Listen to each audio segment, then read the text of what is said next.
Bonjour, ici Jessie. Aujourd'hui, on est là pour faire un petit TBR, mais en fait, ça va être un peu spécial parce que c'est pour un petit défi qui existe sur les internets. C'est le Booktubeathon. Booktubeathon, je sais jamais si je dois plus le dire à la française ou à l'anglaise. Pour l'instant, je vais le dire à l'anglaise parce que je pense que ça sonne mieux. Donc, le Booktubeathon, en fait, c'est un espèce de challenge, disons, qui a été proposé par Ariel Bissette, qui est une booktubeuse canadienne.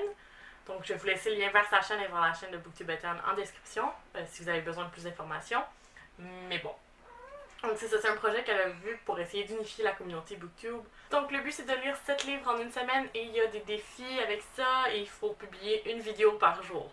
Malheureusement, je sais que je vais avoir une grosse semaine. Je vais avoir du travail, c'est les vacances pour plusieurs personnes.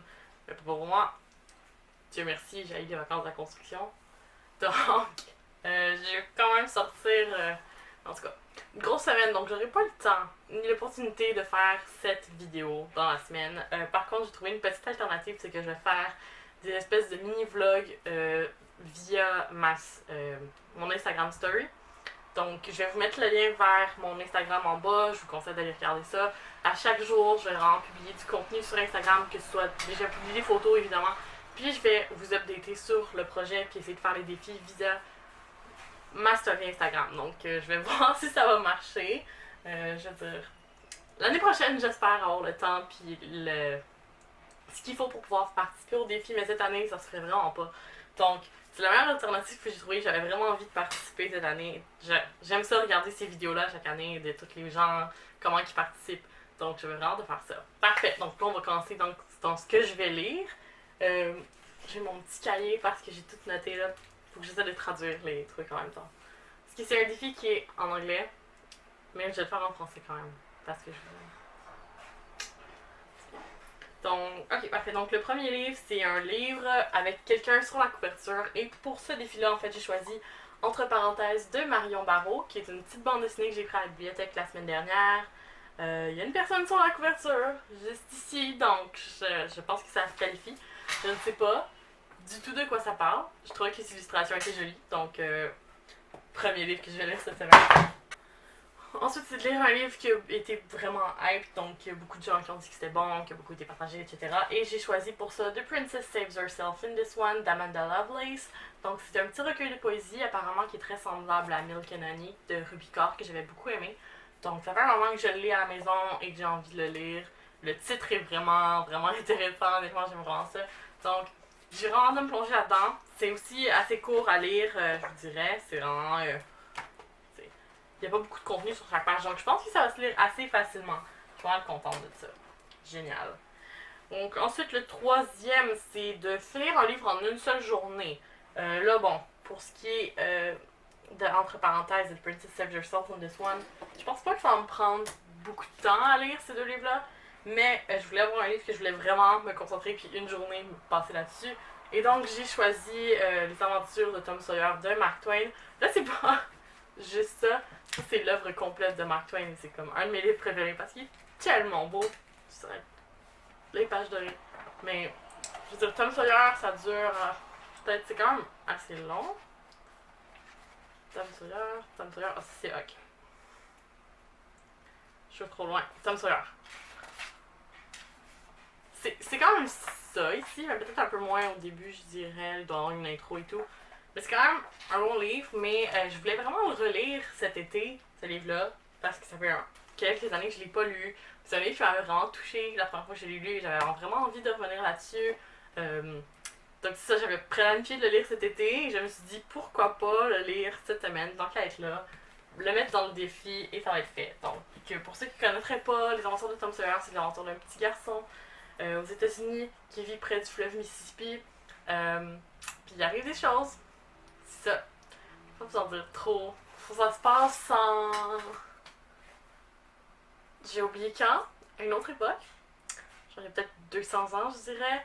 Donc c'est une communauté qui est beaucoup plus religieuse, qui est beaucoup plus stricte. Donc le petit garçon peut pas s'amuser autant qu'il le voudrait. Puis en tout cas, ça lit avec beaucoup de bons sujets, je dirais, comme les... J'ai toujours vraiment aimé Tom Sawyer. Donc j'ai hâte de lire ça. Ensuite... Le 4, de lire un livre avec un personnage qui est vraiment différent de nous et pour ça j'ai choisi Saints and Misfits de S.K. Ali. Donc ça, c'est un livre, je l'ai présenté dans mon vlog. Je ne sais pas de quoi ça parle exactement. Je pense qu'il y a quelqu'un qui fréquente la mosquée, qui fréquente le personnage principal, qui est une mauvaise personne, mais il y a juste le personnage principal qui s'en rend compte. Donc il a l'air d'avoir un petit aspect thriller, mais je pense que c'est vraiment plus peut-être une romance ou je sais pas trop. Ça a l'air d'être assez léger quand même comme lecture, mais avec des aspects un peu plus intenses. Donc honnêtement, ça a l'air assez intéressant, même si je sais pas trop de quoi ça parle.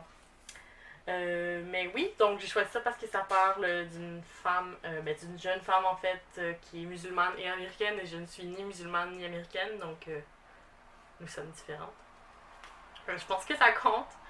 Puis c'est ça, c'est le but en fait de ce défi-là, c'est d'essayer d'élargir l'horizon du lecteur, pas juste lire des personnages qui nous ressemblent.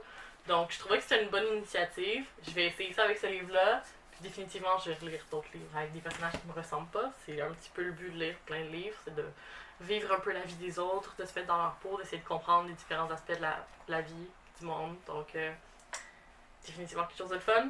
Génial. Ensuite, l'autre défi, c'est de lire un livre complètement à l'extérieur. Donc, on n'est pas obligé de le lire d'un seul coup. On peut le lire en plusieurs fois, mais à chaque fois, il faudrait le lire dehors. Et pour ça, je pense que j'ai trouvé le livre parfait, en fait. C'est A Philosophy of Walking de Frédéric Gros. Donc, ça, c'est assez intéressant comment j'ai trouvé ce livre-là. J'étais à la librairie pour lire une bande dessinée. Et là, je m'installe à ma petite table où est-ce que je m'installe toujours quand je veux faire de la lecture sur place. Et il y avait la personne qui était là avant moi qui avait laissé une pile de livres. Donc je regarde le livre qu'il disait, j'étais comme oh, ça a l'air intéressant. Et là j'ai vu ça, A Philosophy of Walking, et je sais pas pourquoi, ça m'a intriguée comme titre et comme couverture. Donc j'ai commencé à regarder ça. Et oh wow, j'avais pas remarqué, mais c'est les pages du livre qui sont là. C'est les mêmes pages, il y a la même illustration sur. Ok, je m'excuse, j'avais pas remarqué ça. Donc c'est ça, en fait c'est vraiment simple comme livre, ça parle de la philosophie de marché. Du la partie philosophique qu'il y a à la marche. Donc, je sais pas. Honnêtement, c'est vraiment intriguant. J'ai commencé à le lire directement à la librairie, puis j'étais vraiment super charmée. Mais j'ai pas lu beaucoup, j'ai même pas lu. J'ai lu 2 pages. Donc, c'est ça. Et ça m'a charmée. Donc, oui, je vais essayer de lire ça cette semaine, entièrement à l'extérieur. Donc, je trouve ça bien, le thème de la marche, l'extérieur. Quand même, c'est là. En plus, j'aime beaucoup lire dehors, donc je pense que ça va bien se passer. Et j'ai vraiment hâte de me plonger là-dedans. Je suis très intriguée. Je pensais pas que ce serait un livre qui m'intéresserait. Ça parle de philosophie et de marche. Pas nécessairement des choses qui m'intéressent dans la vie. Ben, je veux dire, j'aime marcher beaucoup, mais je pensais pas lire un livre sur la marche, là. Comme je lirais pas nécessairement un livre sur le fait de manger même si je mange, ou de respirer même si je respire. Donc, intriguant. On va voir ce que ça donne. C'est pas du tout mon genre de lecture habituelle, donc j'ai vraiment hâte de me plonger là-dedans, honnêtement.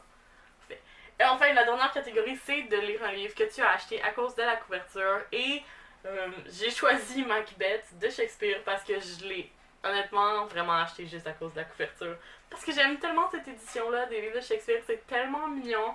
C'est comme vraiment léger, tout petit, puis c'est assez minimaliste d'une certaine façon, mais je pense que ça exprime quand même bien l'histoire. J'ai jamais lu Macbeth, donc je sais pas de quoi ça parle. Ben, je sais à peu près de quoi ça parle, là. C'est un monsieur puis sa femme qui tue des gens, ou il y a une guerre, ou quelque chose. C'est Shakespeare, donc ça va être compliqué jusqu'à un certain point. J'ai vraiment hâte de lire ça, parce que j'aime beaucoup Shakespeare. Puis ça fait un long moment que j'ai envie de lire Macbeth. Donc, j'ai hâte de me plonger là-dedans, et ça va être le fun. En plus, c'est assez court, c'est une pièce de théâtre, donc généralement, les pièces de théâtre, ça se lit vite. Même si c'est Shakespeare, même si c'est en anglais. Oh, si je m'en tire bien. Donc, c'est ça pour cette semaine. Mon but, c'est vraiment d'essayer de lire ces 7 livres-là. Donc, ouais, j'ai un peu peur, je dirais, pour Saints and Misfits, qui est vraiment un gros livre, et A Philosophy of Walking, qui est. Bon, il y a le l'air de se lire quand même vite, je dirais. Puis il y a quelques illustrations, mais quand même, c'est pas une trame narrative, donc je vais peut-être être moins porté à vouloir le lire, contrairement aux autres. Tu sais, quand il y a une histoire, tu veux savoir ce qui va se passer, qu'est-ce qui va arriver au personnage. Donc, je suis plus portée à lire, mais ça, comme c'est un traité plus philosophique, je sais pas comment je vais m'en tirer. Surtout que c'est pas quelque chose que j'ai l'habitude de lire en général. Yup! Ok, je vais m'essayer. Donc, oui, ça va être difficile, je pense. J'espère y arriver. Donc, sérieusement, suivez-moi sur Instagram. Je vais poster à tous les jours. Je vais vraiment essayer de me tenir vraiment à jour cette fois-ci. Et tout garder ça.